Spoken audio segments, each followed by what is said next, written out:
എന്ത് കളി ഇത്? എല്ലാവർക്കും എല്ലാ സൗഭാഗ്യങ്ങളും ഒരുമിച്ച് ദൈവം കൊടുക്കാറില്ല ജീവൻ. മനുഷ്യൻ എപ്പോഴും ഇല്ലാത്തതിനെ കുറിച്ച് വ്യാകുലപ്പെടുന്നു. ഉള്ളതിൽ തൃപ്തിപ്പെടാനും സന്തോഷിക്കാനും അവൻ മറന്നുപോകുന്നു.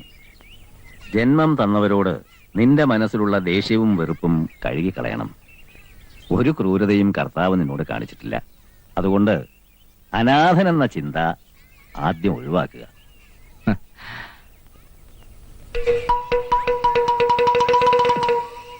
എനിക്ക് വയ്യ, നീ പോയി നോക്കാം. അയ്യോ കർത്താവേ, എന്താ? ഏതൊരു സാധനം മിസൈല് പോലെ എന്റെ മുമ്പിൽ കൂടെ പാഞ്ഞു പോയി. മിസൈലോ? ആ ദേ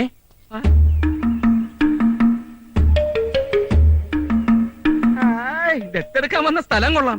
ഇവിടെ മുഴുവൻ തീവ്രവാദികളുടെ കുഞ്ഞുങ്ങളാണെന്നാ തോന്നണേ. ശരിയാ, യവന്മാരൊക്കെ വളർന്നാണ് അവസാനം അലവലാതി കുക്കുകളായിട്ട് മാറുന്നത്. അതെ. ആ. ഡാ. ഏ? വാ, പോവാം.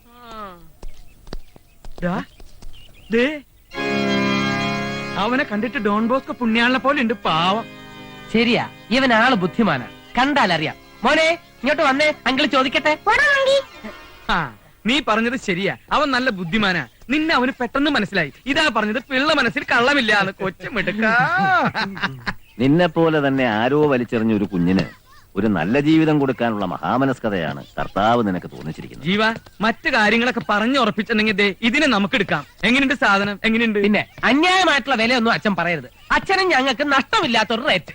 മനസ്സിലായില്ല? അയ്യോ, അച്ഛന്റെ ഒരു കാര്യം. ദേ ഇതിന് ഞങ്ങൾ ഉറപ്പിച്ചു. ഒരു 5 മുറിയോ?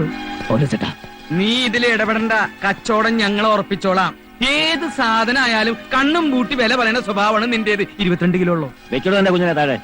അയ്യോ, ഇത് അച്ഛന്റെ കുട്ടിയാണെന്ന് ഞാൻ അറിഞ്ഞില്ല. ഞാൻ വിചാരിച്ചത് വല്ല അനാഥ കുട്ടിയാണെന്ന്. താഴെ നിർത്താൻ. Get out. All of you get out.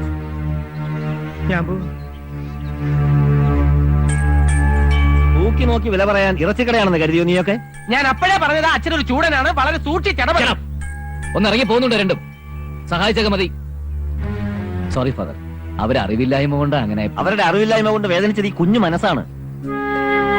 ഈ ഓർഫനേജിന്റെ മുന്നിൽ ഒരു ബോർഡ് പോലും ഞാൻ വയ്ക്കാത്തത് മതിൽക്കെട്ടിന് അപ്പുറത്ത് നിന്നുകൊണ്ട് ആളുകൾ സഹതാപത്തോടെയും പുച്ഛത്തോടെയും എന്റെ കുഞ്ഞുങ്ങളെ നോക്കരുതെന്ന് കരുതിയാണ്. പണത്തിന് വിൽക്കാൻ കോഴിക്കുഞ്ഞുങ്ങളെയും പന്നിക്കുഞ്ഞുങ്ങളെയും അല്ല ഞാനിവിടെ വളർത്തുന്നത്. ഈ മുത്തുകളെ സ്നേഹിക്കുന്ന ഹൃദയവും അവരെ കൊതിക്കുന്ന മനസ്സും, അങ്ങനെയുള്ളവരിലാണ് ഇവരുടെ ഭാവി ഞാൻ കാണുന്നത്. പോയി കളിച്ചോളൂ. പ്രായത്തിനനുസരിച്ചുള്ള ശരീരം മാത്രമേ ഉള്ളൂ. രണ്ടിന്റെയും മനസ്സ് എപ്പോഴും കുഞ്ഞുങ്ങളെ പോലെ. അച്ഛൻ അവരോട് ക്ഷമിക്കണം. ഞങ്ങളോട് പൊറുക്കണം അച്ഛോ. ചെയ്തത് തെറ്റാണെന്ന് ബോധ്യമായ രണ്ടുപേർക്കും ഞാൻ ഒരു സമ്മാനം തരുന്നുണ്ട്. ഞാൻ അടുത്തുവാ.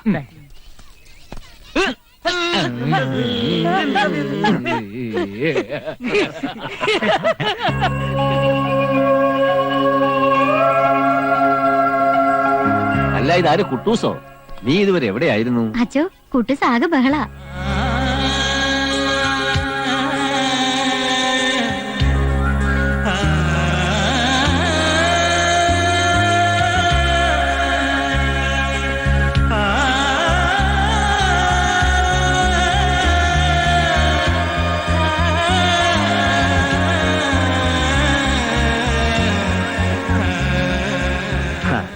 കുട്ടൂസേ, ഇങ്ങ് വാ.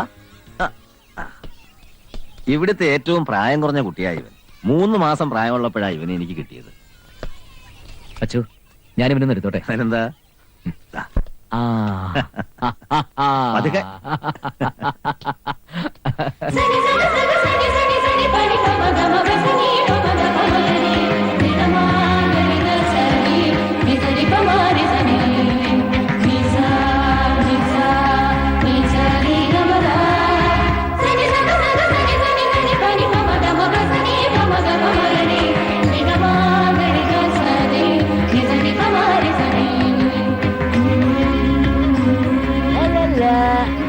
ജീവൻ, സിസ്റ്റർ, കുട്ടിയാത്തോണ്ട് കൂടും. അച്ചു, ഇവനെ ഞാൻ കൊണ്ടുപോകട്ടെ. ഇവനെ മതി എനിക്ക്.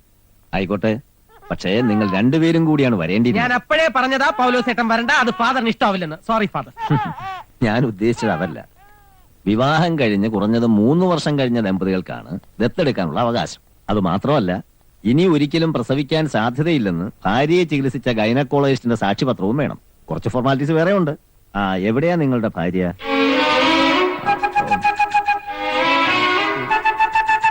എനിക്ക് ജീവന്റെ ഭാര്യ ബാംഗ്ലൂരില ആ അവിടെ എന്ത് ചെയ്യുന്നു? മെഡിക്കൽ കോളേജിലാ. ഏ? എന്താ അസുഖം? അസുഖമല്ല, പഠിച്ചോണ്ടിരിക്ക LLB. മെഡിക്കൽ കോളേജ് LLBക്കോ? MBBS എന്ന് പറഞ്ഞത് LLB ആയി പോയതല്ലേ, ലേശം കുഴപ്പമുണ്ട്. നിങ്ങളിൽ ആർക്കാ കുഴപ്പം? എനിക്ക് കുഴപ്പമൊന്നുമില്ല. പൗലോസേറ്റിന് ലേശം കുഴപ്പമുണ്ടെന്ന് ഡോക്ടേഴ്സ് പറഞ്ഞിട്ടുണ്ട്. മെന്റൽ. അല്ല മിസ്റ്റർ ജീവൻ, മെഡിക്കൽ ഡയഗ്നോസിസിൽ നിങ്ങളിൽ ആരുടെ കുഴപ്പം കൊണ്ടാണ് കുട്ടികൾ ഉണ്ടാകാത്തത്? അയ്യോ അച്ഛൻ, ജീവന്റെ ഭാര്യയ്ക്കാണ് കുഴപ്പം, ജീവന് കുഴപ്പമൊന്നുമില്ല അല്ലേ? ഞാൻ ചോദ്യങ്ങൾ ചോദിക്കുന്ന ജീവനോടും ഉത്തരം പറയുന്ന ഇയാളും.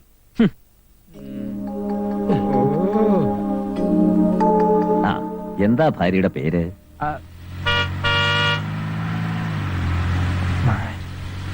മാരുതി. മാരുതിയോ?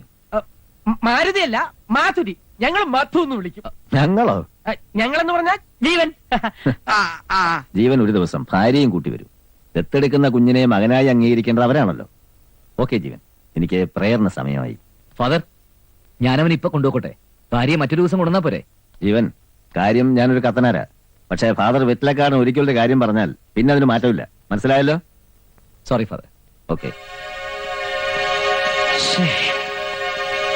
ഭാര്യയുടെ പേരെന്താന്ന് പറഞ്ഞത്? മാധുരി. എന്താ മാറ്റണം?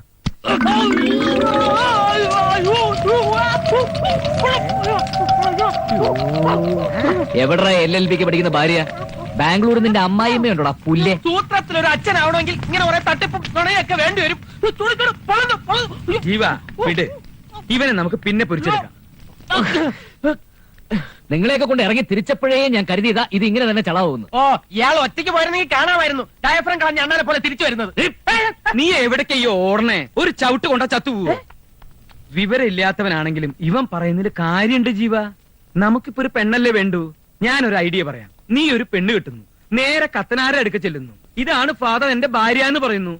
കുട്ടിയെയും കൊണ്ട് പോരുന്നു. Very simple. എങ്ങനെയുണ്ട് എന്റെ ഐഡിയ? പൗലോസ് ചേട്ടാന്ന് വിളിച്ച വായു കൊണ്ട് എന്നെ പൗലോസ് ഒന്ന് വിളിപ്പിക്കരുത്. കറക്റ്റ്. ഞാൻ അപ്പോഴേ പറഞ്ഞതാ നിന്റെ ഐഡിയ നടക്കില്ല എന്ന്. എന്റെ ഐഡിയ? അതെ. ഞാൻ മിണ്ടരുത്. എന്നെ ഉറക്കി കിടത്തിയിട്ട് അവള് വേലിയാടി ഇങ്ങോട്ട് പോന്നിട്ടുണ്ടാവും. എത്ര കാശ് കൊടുത്തിട്ടായാലും ശരി, എനിക്ക് എവിടെന്നെങ്കിലും ഒരു പെണ്ണിനെ വേണം. ഇത്ര പെട്ടെന്ന് ഒരു പെണ്ണിനെ തപ്പിക്കൊണ്ടുവരണമെന്ന് പറഞ്ഞാൽ ഞാൻ അവിടെ പോവും. നിനക്ക് ഇതല്ലാതെ ഇവിടെ വേറെന്താ പണി? പറഞ്ഞ പോലെ ചെയ്യടാ.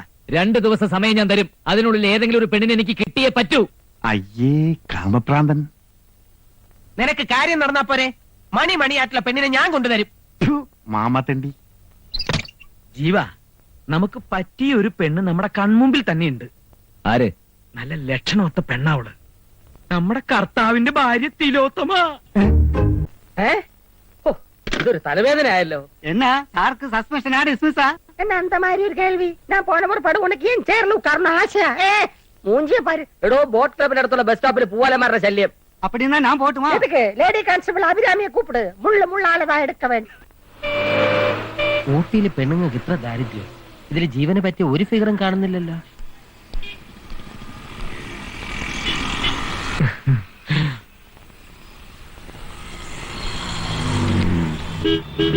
പശുവാണ് സകുനം. കൊള്ളാം. എന്താ പേര്? ശ്യാമള. മലയാളി തന്നെ. ഞാൻ ശത്രുഘ്നൻ. പഠിക്കാണോ? അല്ല, പഠിപ്പിക്കുക. എവള് ജീവന് നല്ല ചേർച്ചയായിരിക്കും. ജീവ, ഞാൻ നിനക്ക് വേണ്ടി അല്പം തറയാവാൻ പോവാ. എന്തേ? ഏയ് ഒന്നുമില്ല, വരൂ, നമുക്ക് അല്പം മാറി ഇന്ന് സംസാരിക്കാം. ഇവിടെ ആവുമ്പോ എന്തിനാ പേടിക്കുന്നത്? പറഞ്ഞോളൂ. പേടിയുണ്ടായിട്ടല്ല, ആവശ്യക്കാരൻ ഞാനല്ല, എന്റെ ഒരു ഫ്രണ്ടാ. അത് ശരി, അപ്പൊ ബ്രോക്കർ ആണല്ലേ? ജീവ, നീ എന്നെ ഒരു ബ്രോക്കർ ആക്കി അല്ലേ? എന്നാലും കുഴപ്പമില്ല, കാര്യം നടന്നാ മതി. അല്ല, നമുക്ക് പോവാം. എന്തിനാ വിസിലടിക്കുന്നത്? ടീച്ചറാണെന്ന് പറഞ്ഞിട്ട് കണ്ടക്ടർ ആണല്ലേ? പ്രൈവറ്റോ പബ്ലിക്കോ? അല്ലടാ, റിപ്പബ്ലിക്കാണ്. Lady കോൺസ്റ്റബിളിന്റെ comment അടിക്കുന്നോടാ.